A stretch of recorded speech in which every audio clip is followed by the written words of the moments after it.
Hola, bienvenidos. Estamos acá en vivo del Bautista Emmanuel. Hoy es el tiempo de escuchar la enseñanza de Romanos. El hermano Kevin tiene preparado algo. Y bienvenido a todos que están escuchando por Internetlandia, por Internet, y a todos ustedes que están esta mañana. Pasa adelante, hermano, y comparte con nosotros la palabra de Dios, la enseñanza que está. Que das con nosotros.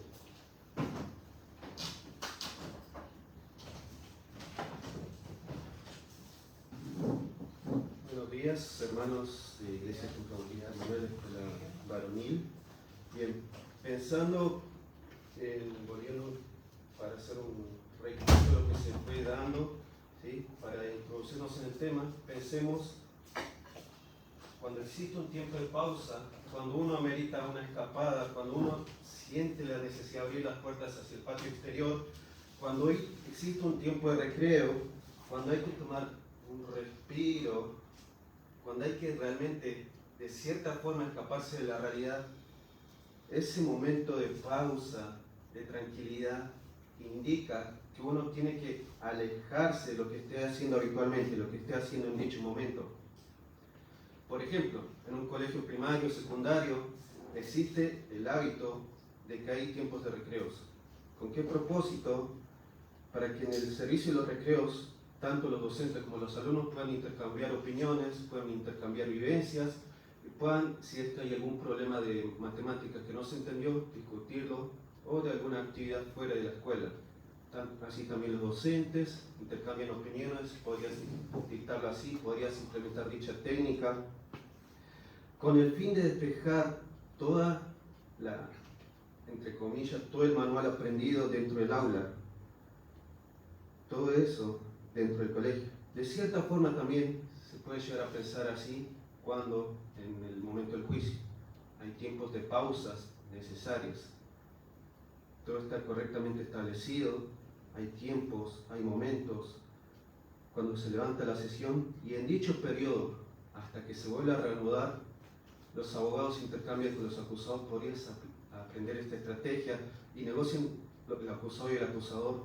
Bueno, no podemos llegar a nada, podríamos implementar dichos, a ver a qué nos llega a convenir a ambas partes.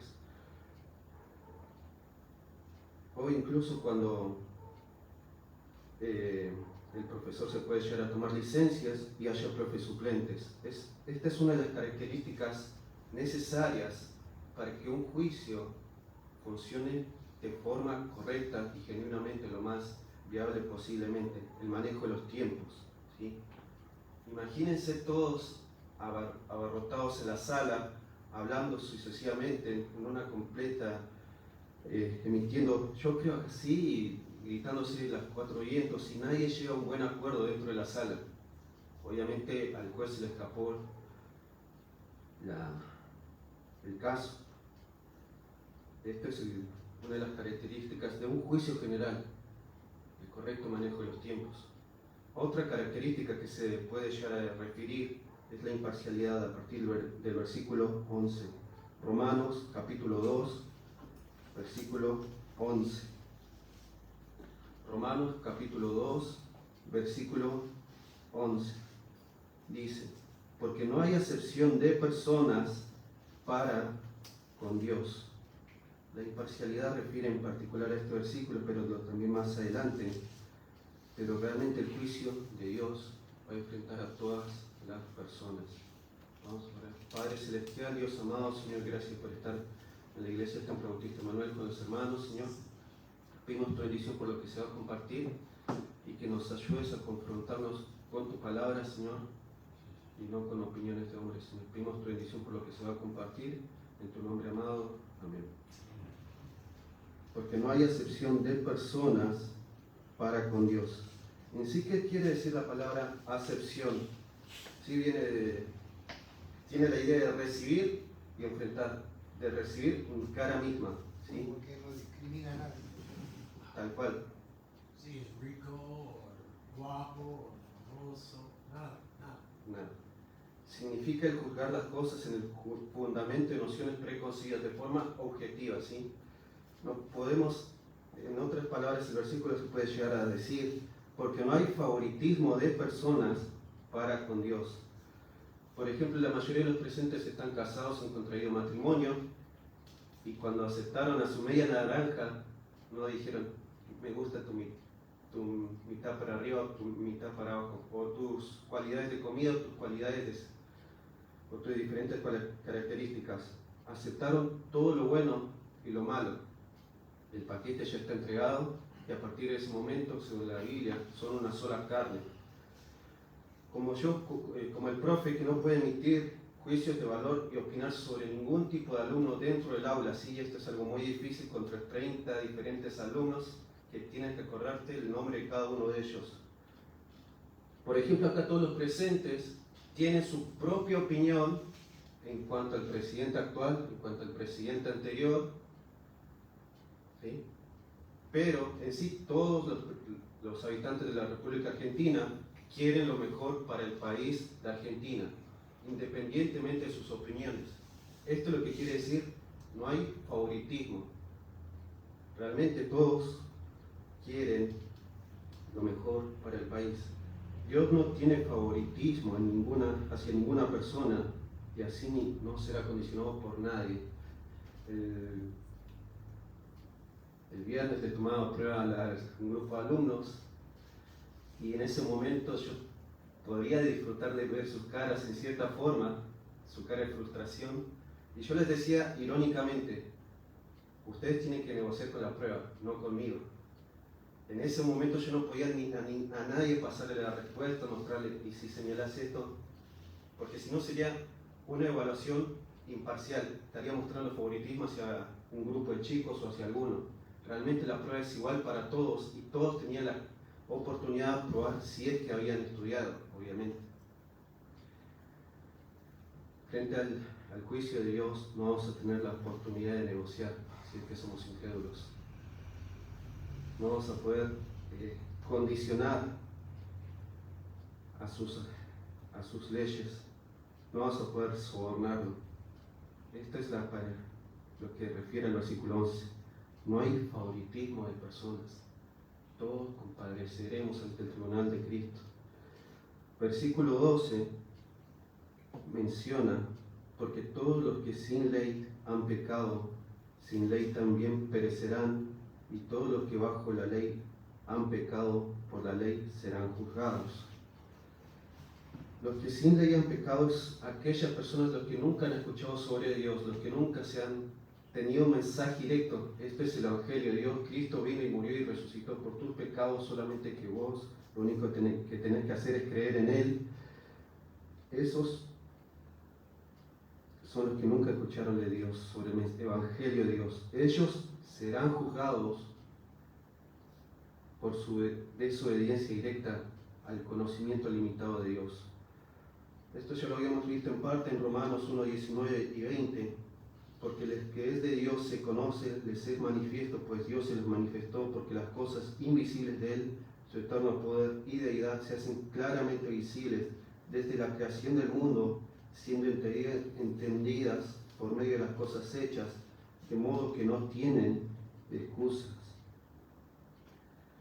En sí la creación transmite, toda la creación visible, un mensaje claro de que existe un creador.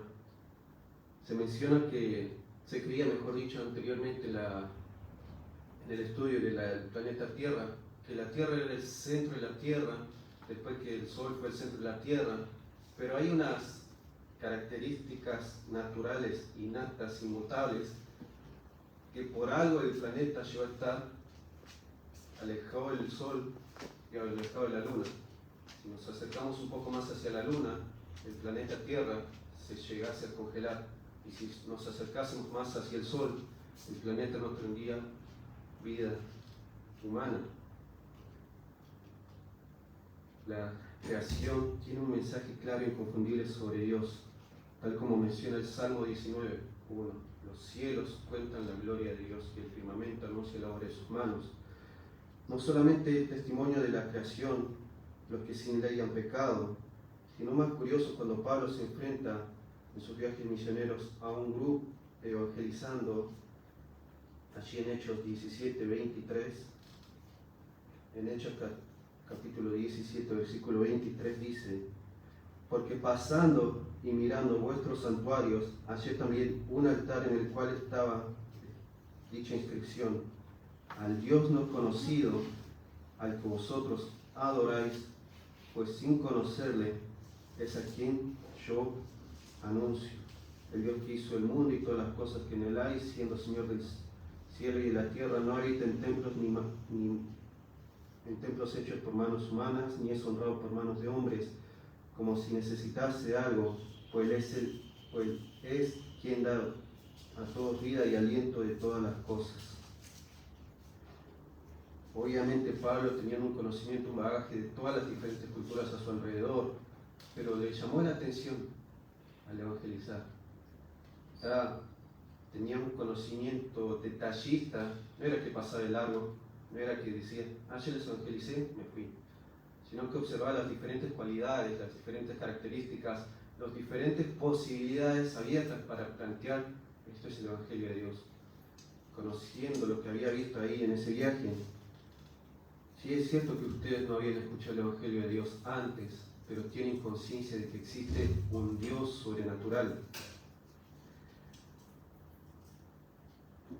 Igual así, escuchando o no el Evangelio de Dios, los que sin ley han pecado, versículo 2, Romanos 2:12, sin ley también perecerán. Y todos los que, siguiendo ahí en el versículo 12, y todos los que bajo la ley han pecado por la ley serán juzgados.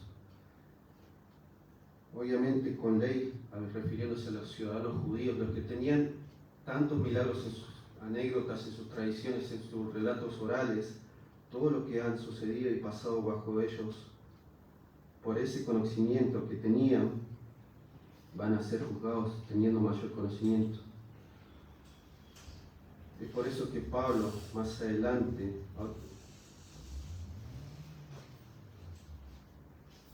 en Efesios capítulo 3, versículo 19, en Efesios capítulo 3, 19, menciona una oración en cuanto a los Efesios. Efesios 3, 19 dice: y de conocer el amor de Cristo, que excede a todo conocimiento, para que seáis llenos de toda la plenitud de Dios. Los judíos no llegaron a alcanzar el conocimiento del amor de Dios porque simplemente se basaron en el conocimiento de la ley de Dios. Por eso es que cargan ellos mismos mayor condenación sobre sí mismos. Ahora, para hacer algo bien específico con esto, los que sin ley han pecado, si recordamos el viaje de Lutero hacia alcanzar el Evangelio de Dios, siendo un ciudadano ilustre bajo el monasterio, él sentía en sí una necesidad de decir: cuán miserable soy, busco cumplir todo lo que está escrito en la ley, busco obedecerlo en su totalidad, pero me siento miserable, vacío. ¿Qué es lo que me falta? ¿Qué es esta benevolencia que se me muestra? Y constantemente él se acusaba en su conciencia diciendo: no puedo entender qué quiere decir el Evangelio de Dios. Es esta la conciencia de los que nos molesta constantemente el testimonio, pero varias personas deciden suprimir la voluntad propia. Refiriéndonos al fin y al cabo, los que sin ley y con ley han pecado, hay una condenación, hay un juicio. Cuando uno cruza el semáforo en rojo, puede ser que zafe en aquella ocasión, o puede ser que no, pero la ley invisible dice que no hay que cruzar el semáforo en rojo. Versículo 13: porque no son oidores de la ley los justos ante Dios, sino los hacedores de la ley serán justificados. Parece un poco confuso la primera lectura.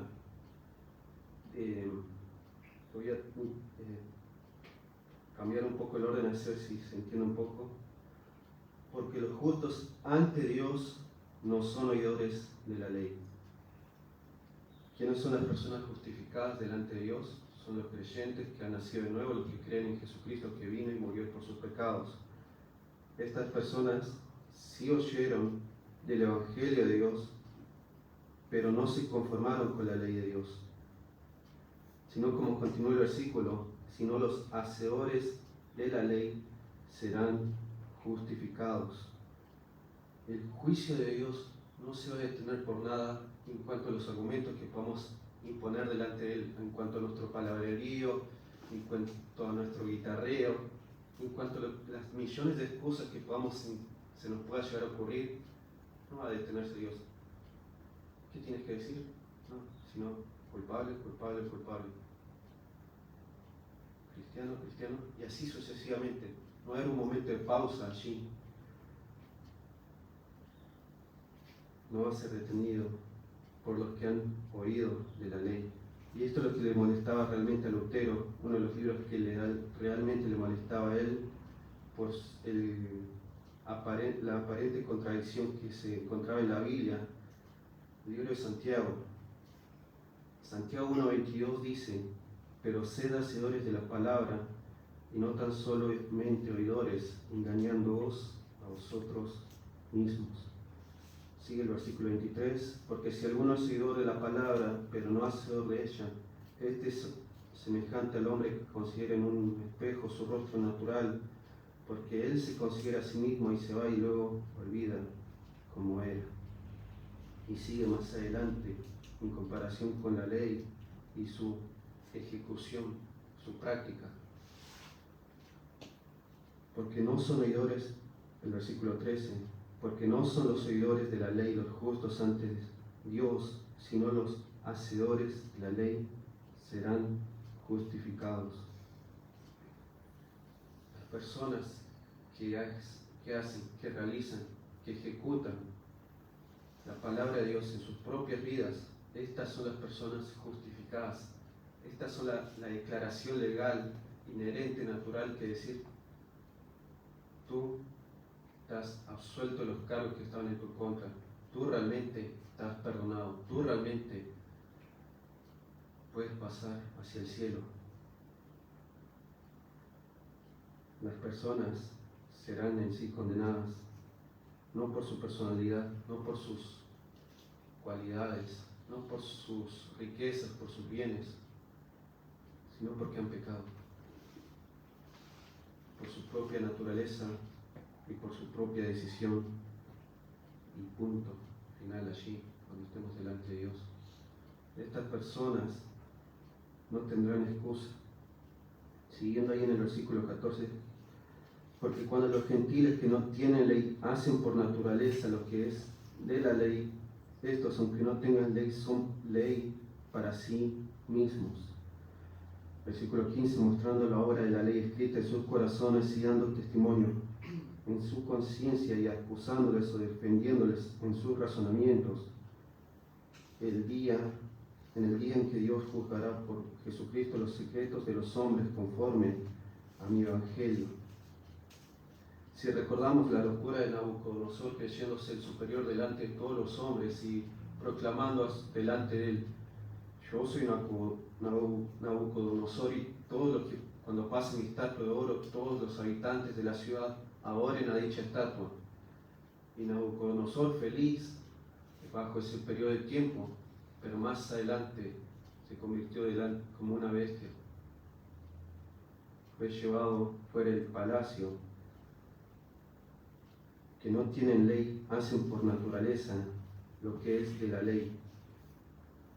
Esto, aunque no tengan la ley, son ley para sí mismos.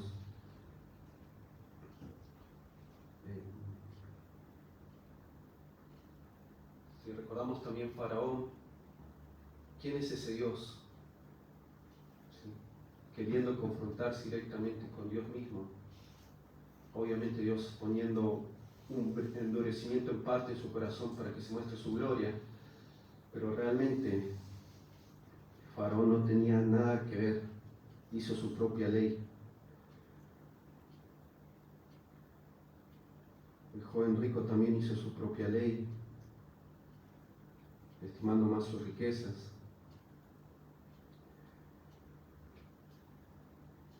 Pero todos en sí tenían la conciencia escrita en sus corazones. Todos sabían que robar estaba malo, todos sabían que mentir estaba malo, todos sabían que desobedecer a los padres estaba malo. Y esto es algo muy sincero de los niños.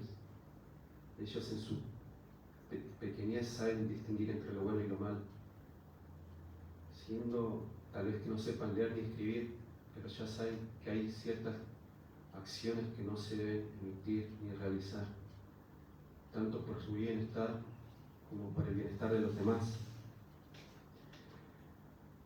Hay algo en su corazón pequeño de los niños que da testimonio en su conciencia y los acusa y dice: esto es bueno y esto es agradable delante de alguien, de un ser invisible, obviamente también agradable a sus padres.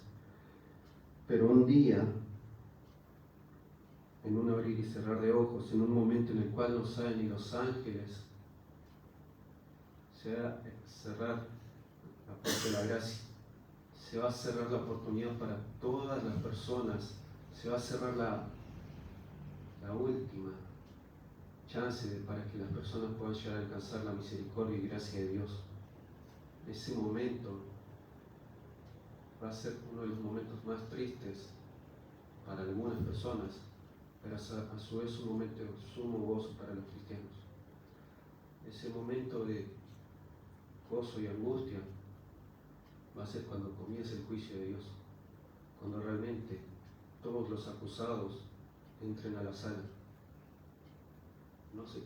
No menciona cómo va a ser los diferentes procesos en sí, pero se menciona al judío primeramente y también al griego. Se menciona características generales en cuanto al juicio, pero va a ser algo que no va a tener oportunidad de negociar ni de sobornar a alguien.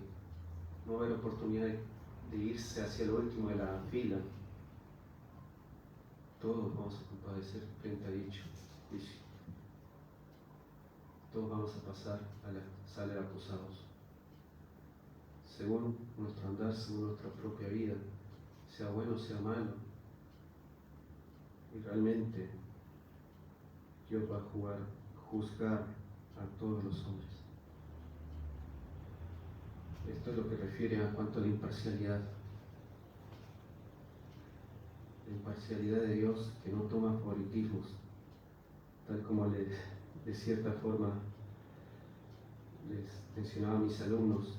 Ustedes no tienen que negociar con el profesor, sino que tienen que negociar con la prueba. La prueba es su propia vida, su propio andar con Cristo. Si realmente han escuchado y creído en Él, y han ejercido su fe,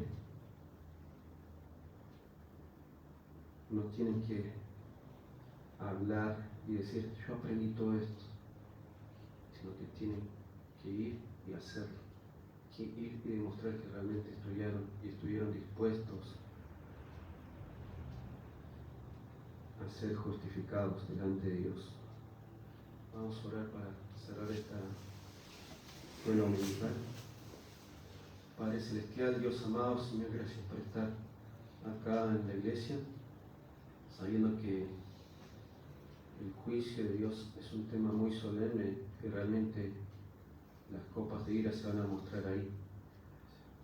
Realmente hay muchas personas que allá afuera, que no son capaces en su totalidad entender realmente lo que representa juicio y misericordia, Señor.